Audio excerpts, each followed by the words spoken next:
Hi నమస్తే, welcome to VSK news TV.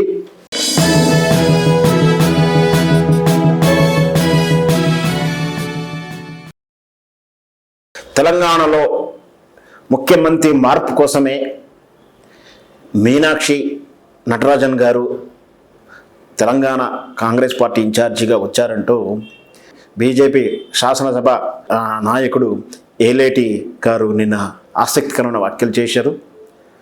తెలంగాణలో mission Meenakshi operation change of CM అంటూ mission నడుస్తూ ఉంది అంటూ కూడా వ్యాఖ్యలు చేయడం జరిగింది. వాస్తవానికి ఒక పార్టీ అధ్యక్షుడ నియామకం, పార్టీల యొక్క రాష్ట్ర స్థాయి ఇన్ఛార్జీలను మార్చుకోవడం అనేది పార్టీల యొక్క అంతర్గత వ్యవహారం అయినప్పటికీ అది వాళ్ళ యొక్క బైలా ప్రకారం ప్రతి 2 సంవత్సరాలకు మార్పులు అవుతున్నప్పటికీ ఈ మార్పుల నేపథ్యము లాలూచులు, లాబియింగులు, మా వ్యక్తిగత ప్రయోజనాలు, ఇతరుల అంటే తమ ప్రత్యర్థిగా భావించేటటువంటి సొంత పార్టీ నాయకులను చెక్ పెట్టేటువంటి విధానాలని అవలంబించడం అనేది సహజంగా ఈ రోజుల్లో చూస్తున్న రాజకీయ నాయకులటువంటి రాజకీయ పార్టీల ఒక లక్షణం, అదొక అవలక్షణం అని చెప్పవచ్చు.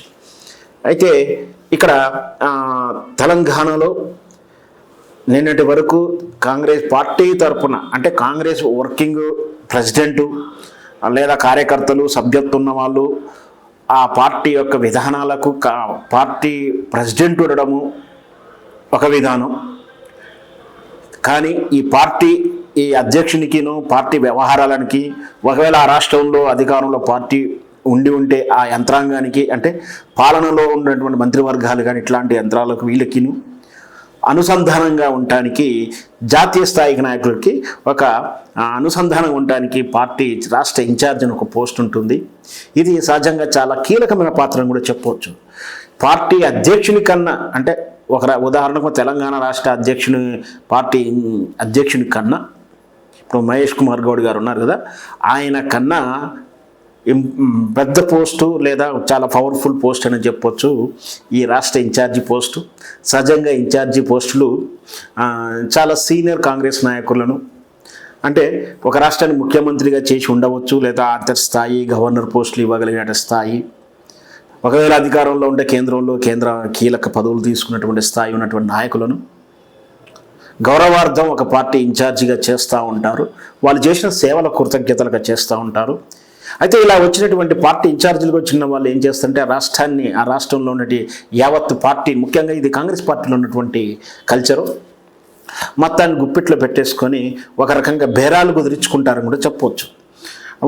మనం చాలాసార్లు గులాం నబీ ఆజాద్ కాంచి చూస్తూనే ఉన్నాం, అంతకు ముందు చూస్తూనే ఉన్నాం, ఇంకెవరినో చూసాం.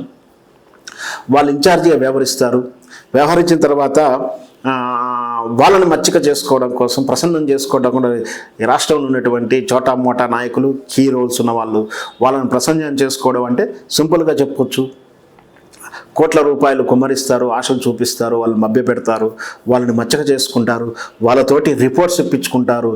పలానా నియోజకవర్గంలో పలానా వాడికి హీరోలు, వాళ్ళకైతేనే పార్టీలో గెలుస్తాడు, లేదా వాళ్ళకి ఇస్తే ఓట్లు పడతాయి, వాడు ఇవ్వకపోతే పార్టీ కూలిపోతుంది, ప్రభుత్వం కూలిపోతుంది అంటే ఒక రకమైనటువంటి కుకింగ్ స్టోరీస్ ఇవ్వడం, వీళ్ళు చెప్పింది నమ్మి అధిష్టానం కూడా నిజమని అనుకోవడం, ఈ విధంగా జరుగుతున్న తరుణం ఇట్లాంటి జరుగుతూ ఉన్నాయి. ఇట్లాగే దీపాదాస్ మున్సి మీద కూడా ఇట్లాంటి చాలా ఆరోపణలు వచ్చాయి. అయితే ఈ ఆరోపణలు తప్పని పరిస్థితుల్లో మార్చాల్సి మనం అనుకున్నాం కదా, 2 yearsకి ఒకసారి మార్చాల్సిందని. అట్లాంటి తరంలో వీళ్ళు మార్చే టర్మ్లో ఆమెను మారుస్తూ రాష్ట్రంలో ముఖ్యమంత్రి మీద చాలా ఫిర్యాదులు చేస్తూ ముఖ్యమంత్రి మార్చాలని చెప్పేసి ప్రజల్లో వ్యతిరేకత ఉన్న విషయాన్ని అధిష్టానం గ్రహించడం, రేవంత్ రెడ్డి పాలన అవినీతిపరమైపోయిందని, అరాచకమైపోయిందని, గుండారాజ్యం నడుస్తుందని స్వయంగా తమ పార్టీ లీడర్లే అధిష్టానం చెప్పడంతో ముఖ్యమంత్రి మార్పు చేయాలి, ఎలా చేస్తే బాగుంటుంది, ఆయన మార్పు చేస్తే పార్టీలో ప్రభావం పడకుండా ఆయనతో పాటు ఒక 20 మంది పోకుండా ఉండడానికి మొత్తం సెటరైట్ చేయడానికే ఈ మీనాక్షి నటరాజన్ గారిని పంపించారని ముఖ్యంగా కీలక బీజేపీ నేత చెప్పడం చాలా హాస్యాస్పదమైనప్పటికీ నిజాలు చెప్పాడని మనం భావించవచ్చు.